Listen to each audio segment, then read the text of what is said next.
ओम शांति। आज राजयोग का 7 days course के सेकेंड डे का पार्ट 1 है, जिसमें हम भगवान के बारे में जानेंगे। अब तक हमने फर्स्ट डे के कोर्स में खुद के बारे में जाना कि मैं एक आत्मा हूँ जो कि इस शरीर से अलग है और इस शरीर में भ्रकुटी में निवास करते हुए इस शरीर को चलाती है और इसके ज़रिए कर्म करती है। अब मैं तो हूँ आत्मा, हम सभी आत्माएं ही हैं और परमात्मा की संतान हैं। इसका मतलब कि परमात्मा हमारा पिता है, हम सबका पिता है। आत्मा परमात्मा से तभी मिलन मना सकती है जब आत्मा का परमात्मा से कोई संबंध हो, कोई रिलेशन हो, रिश्ता हो और परमात्मा के बारे में आप आत्मा को पूरी जानकारी हो कि परमात्मा भगवान दिखते कैसे हैं, क्या करते हैं, उनका क्या स्वरूप है, कार्य क्या है, कहाँ रहते हैं, निवास स्थान क्या है, उनका नाम क्या है, वगैरह वगैरह। आमतौर पर सभी मनुष्य परमात्मा को हे पिता, दुखहर्ता, सुखकर्ता प्रभु, ओ हेवनली गॉड फादर, इन सभी नामों से याद करते हैं। लेकिन यह कितनी हैरानी की बात है कि जिसे हम पिता कहकर पुकारते हैं, उस पिता का सच्चा और साफ यानी कि ट्रू एंड क्लियर परिचय हमें नहीं है। पहचान, परिचय यानी कि इंट्रोडक्शन और लगाव ना होने के कारण, जुड़ाव ना होने के कारण उनसे स्नेह नहीं है, उनसे कनेक्ट हम नहीं हैं, कनेक्शन नहीं है उनसे हमारा कोई। इस वजह से परमात्मा को याद करते समय भी हमारा मन एक ठिकाने पर नहीं टिकता। इसलिए हमें परमपिता परमात्मा से शांति और सुख का जो जन्म सिद्ध अधिकार, बर्थ राइट प्राप्त होना चाहिए, जो मिलना चाहिए, वह अधिकार, वह राइट हमें नहीं मिल पाता है। आज दुनिया में सभी धर्म वाले भगवान को अपनी अपनी रीति से, अपने अपने तरीकों से मानते हैं और याद करते हैं इन देयर ओन वेज। अब जिन तरीकों से, मतों से, जिस रीति से भगवान को याद किया जाता है, इस बारे में बहुत से मतांतर हैं, पॉइंट ऑफ व्यूज हैं, ओपिनियन हैं जो कि पूरी तरह से गलत है। जैसे कि आत्मा ही परमात्मा है, भगवान सबके अंदर है, देवी देवताएं भगवान का ही रूप हैं, हनुमान भगवान है, राम भगवान है, श्री कृष्ण भगवान है। सबसे पहली बात तो ये तथ्य गलत है, पूरी तरह से गलत है। अगर आत्मा ही परमात्मा है तो सभी लोग मंदिर में पूजा करने के लिए क्यों जाते हैं? भगवान अगर सबके अंदर है तो हर किसी इंसान का कर्म सर्वश्रेष्ठ क्यों नहीं है, अच्छा क्यों नहीं है? क्यों आज सभी लोग इतने दुखी हैं? देवी देवताएं अगर भगवान का ही रूप हैं तो फिर क्यों ऊपर की ओर सभी लोग जब दुखी होते हैं तो देखते हैं, आसमान की ओर नजर जाती है सबकी, क्योंकि देवी देवताएं तो सब घर में भी सब पूजा करते हैं ना तस्वीरों की। देवी देवताओं को तो शरीर होता है, लेकिन भगवान का शरीर, भगवान को हम जैसा शरीर नहीं होता है। भगवान निराकार है।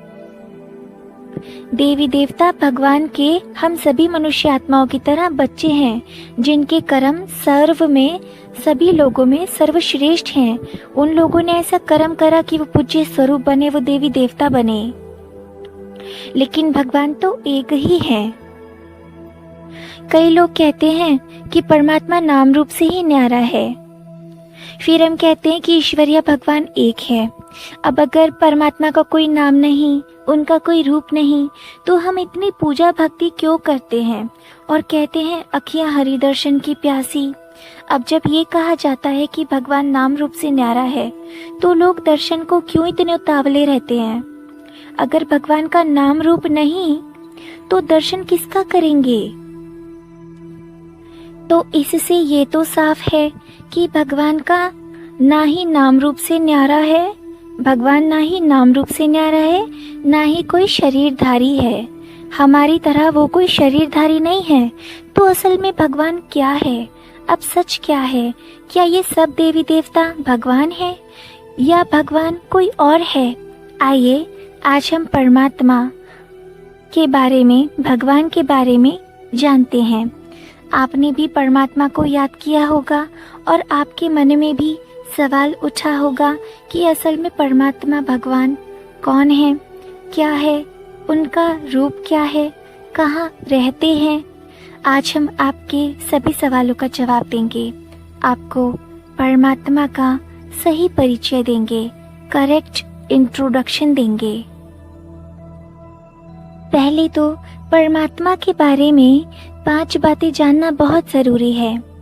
परमात्मा का स्वरूप, वो दिखते कैसे हैं, परमात्मा का नाम, परमात्मा के गुण, परमात्मा का निवास स्थान, वो कहाँ रहते हैं, परमात्मा के कर्तव्य, वो क्या करते हैं।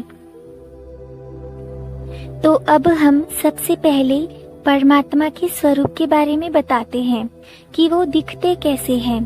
अच्छा, तो सबसे पहले एक बात, इंसान का बच्चा कैसा होता है? इंसान होता है। एक जानवर का बच्चा कैसा होता है? जानवर जैसा ही होता है। ठीक उसी तरह आत्मा का पिता भी आत्मा ही है। जैसे मैं एक आत्मा हूँ, वो परमात्मा है, तो आत्माओं के परम पिता परमात्मा भी एक आत्मा है। जैसा स्वरूप मुझ आत्मा का है, वैसा ही स्वरूप मेरे परम पिता परमात्मा का भी है। यानी कि जैसे मैं दिखती हूँ, अ पॉइंट ऑफ लाइट, एक ज्योतिर्बिंदु स्वरूप, उसी तरह मेरे व हम सब आत्माओं के परम पिता परमात्मा भी अ पॉइंट ऑफ लाइट, सूक्ष्म अति सूक्ष्म ज्योतिर्बिंदु स्वरूप ही हैं। परमात्मा शब्द में 2 शब्द हैं, परम और आत्मा। वो एक आत्मा है लेकिन परम है, ऊंची है, यानी कि परम आत्मा, परमात्मा वो परम है क्योंकि वह सबसे ऊंचे हैं। वह ही एक ऊंचते ऊंच हैं, इसलिए उन्हें गॉड भगवान कहते हैं, क्योंकि इस पूरे ब्रह्मांड में वही सर्वश्रेष्ठ हैं। परम का मतलब जो सब में सर्वश्रेष्ठ है, सबसे ऊंचा, कर्तव्य से, नाम से, रूप से, गुणों से, सबसे सर्वश्रेष्ठ है, ऊंचते ऊंच है, जैसा दूसरा और कोई नहीं। वह अतुलनीय हो, इनकम्पेरेबल हो, मतलब कि जिसकी किसी से तुलना नहीं की जा सकती, क्योंकि वो है ही इतना श्रेष्ठ, ऊंचते ऊंच, बढ़िया, एक्सेलेंट। परमात्मा का मतलब किसी आकार यानी कि साइज से नहीं, लेकिन परम का मतलब सर्वश्रेष्ठ है। भारत में परमात्मा की पूजा ज्योतिर्लिंगम के रूप में करते हैं। लिंग यानी कि आकृति चिन्ह, शेप, साइन।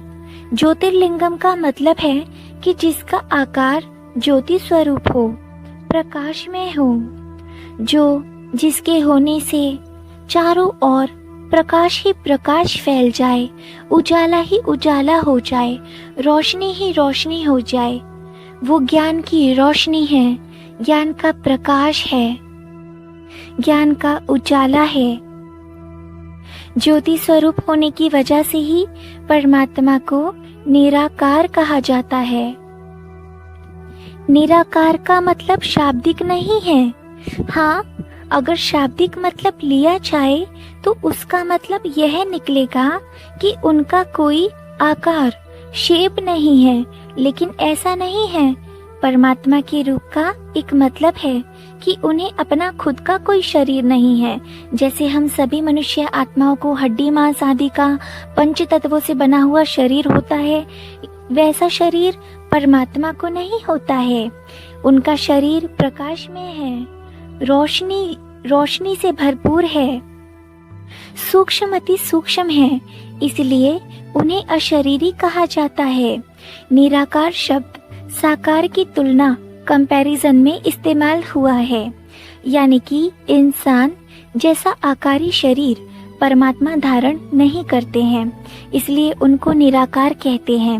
निराकार ज्योतिर्बिंदु रूप और बिंदु यानी कि पॉइंट का कोई माप थोड़ी ही होता है। आप खुद ही सोचो, एक पॉइंट हो, उसका कोई मेजर कैसे करेगा? कोई मेजर थोड़े ही होता है। बिंदु ना तो आयताकार है, ना वर्गाकार है, ना वृत्ताकार है, ना ही उसका कोई आकार है। यानी कि बिंदु जो कि एक पॉइंट है, उसका ना तो कोई मेजर है, ना ही शेप, ना ही रेक्टेंगल है, ना स्क्वायर है, ना ही सर्कल है, ना वो छोटा है, ना वो बड़ा है, ना वो फैला हुआ है, लेकिन वो सूक्ष्म अति सूक्ष्म है। उसका कोई दूसरा शेप नहीं है, बल्कि रेखा गणित के अनुसार भी निराकार ज्योतिर्बिंदु रूप कहना ही ठीक है। यानी कि ज्योमेट्री के अकॉर्डिंग भी निराकार ज्योति रूप कहना ही करेक्ट है। परमात्मा का यह रूप अपरिवर्तनीय है, यानी कि कभी चेंज नहीं हो सकता, और सूक्ष्म अति सूक्ष्म होने के कारण इस वजह से सूक्ष्म अति सूक्ष्म होने की वजह से अविनाशी भी है, यानी कि कभी विनाश भी नहीं हो सकता, ना ही डिस्ट्रॉय किया जा सकता है उस सुप्रीम पॉइंट ऑफ लाइट को, और अविभाज्य भी है, यानी कि कभी बांटा नहीं जा सकता, डिवाइड नहीं किया जा सकता। अब सवाल यह उठता है कि परमात्मा का कौन सा स्वरूप है जिसे सभी धर्म की आत्माएं स्वीकार करती हैं। अब देखिए, ज्योति की पूजा कोई कैसे करे? तो मनुष्य ने, इंसान ने पूजा करने के लिए और अपनी श्रद्धा को जताने के लिए, व्यक्त करने के लिए, एक्सप्रेस करने के लिए इसे ज्योति स्वरूप को एक आकार दे दिया। इसलिए ज्योति स्वरूप परमात्मा का यादगार ज्योतिर्लिंगम है। इसको ही बाद में हिंदू धर्म में शिवलिंग कहा गया। अच्छा, इस्लाम धर्म में मूर्ति पूजा नहीं होती है। वो किसी देहधारी को यानी कि शरीरधारी को परमात्मा नहीं मानते हैं। और जब हज की यात्रा पर मक्का जाते हैं तो बाहर एक गोल पत्थर है जिसे संग ए अस्वद कहते हैं, उसे चूमकर ही अंदर जाते हैं और बाद में अंदर जाकर कहते हैं, हे परवदिगार, हे नूरे इलाही, मेरी हज कबूल करो। नूरे इलाही का मतलब है परमात्मा को लाइट या प्रकाश के रूप में याद करना। क्रिश्चियन धर्म में भी क्राइस्ट ने भी गॉड को लाइट कहा है। उन्होंने कहा है कि God is might, I am son of God. Sikh धर्म में भी किसी भी देहधारी यानी कि ह्यूमन बॉडी को परमात्मा नहीं कहा है, ना ही उनका रूप माना है। उन्होंने कहा, नानक एको सिमरिए, जो जल थल रहे समाए, दूजा कोई न पूजिए, जो जन्मे ते मर जाए। इसका मतलब है कि जिसने जन्म लिया है और उसकी मृत्यु होगी, वह परमात्मा नहीं है। उसे पूजने का या उसकी पूजा करने का कोई फायदा नहीं। अगर याद करना है, पूजना ही है, पूजा करनी ही है, तो उस निराकार परमात्मा ज्योति बिंदु रूप की करो, उसको ही याद करो। बौद्ध धर्म में महात्मा बुद्ध ने भी कभी मूर्ति पूजा के लिए किसी को प्रेरित नहीं किया, कभी इंस्पायर नहीं किया। वह खुद ही ध्यान मुद्रा में है। तो बुद्ध आखिर ध्यान किसका कर रहे हैं, किसकी तपस्या कर रहे हैं? आज भी जापान चले जाएं तो वहाँ शिंटाइज्म संप्रदाय वाले 3 फुट की ऊंचाई पर स्थापित किया हुआ, फिक्स किया हुआ और 3 फुट दूर एक थाली के अंदर लाल पत्थर रखते हैं।